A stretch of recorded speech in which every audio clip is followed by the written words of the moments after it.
Baruch Hashem, it is day number 311 of our daily study of Rambam, Sefer HaMitzvos. And in the 3 chapters a day study track from Mishnah Torah, we're continuing in Hilchos Nachlas, the laws of inheritance, chapters 6, 7, and 8.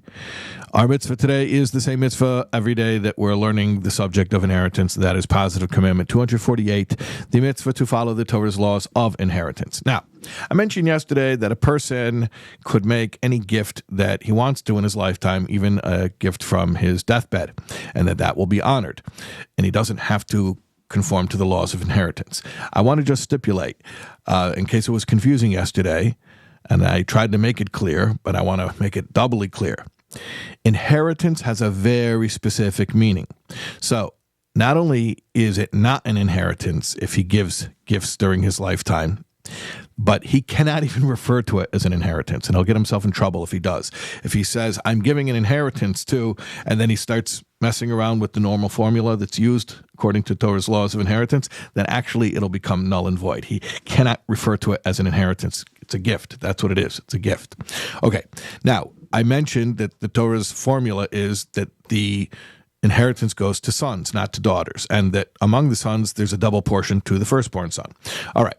So that's not completely the whole story, because sometimes it could happen that a person has no sons. So what do we do then? So then we do give to daughters. Now, what you know the famous story, by the way, of Bnei Tzlafchad, the daughters of Tzlafchad, who died in the Midbar, in the wilderness. This is a story that's in the book of Bamidbar, the book of Numbers, which Bamidbar means in the wilderness. At the end of the 40 years, there were these sisters who came to Moshe Rabbeinu, to Moses, and they said, our father left no sons, only daughters, so they inherited. All right, but what happens if he has no sons or daughters? So then what we do is we go back up the family tree. We go to his father, if his father's still alive. If his father's not alive, then we look for other descendants of his father. In other words, the deceased's own siblings.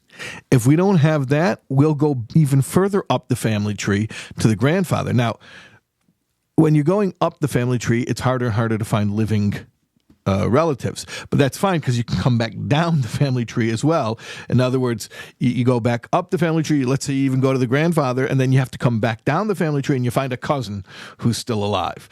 And in fact, Torah says we will go all the way up the family tree until we get to Yankov Avinu, to our forefather Jacob, if that's what we need to do in order to find a viable line that has a living descendant of somebody who can inherit the deceased.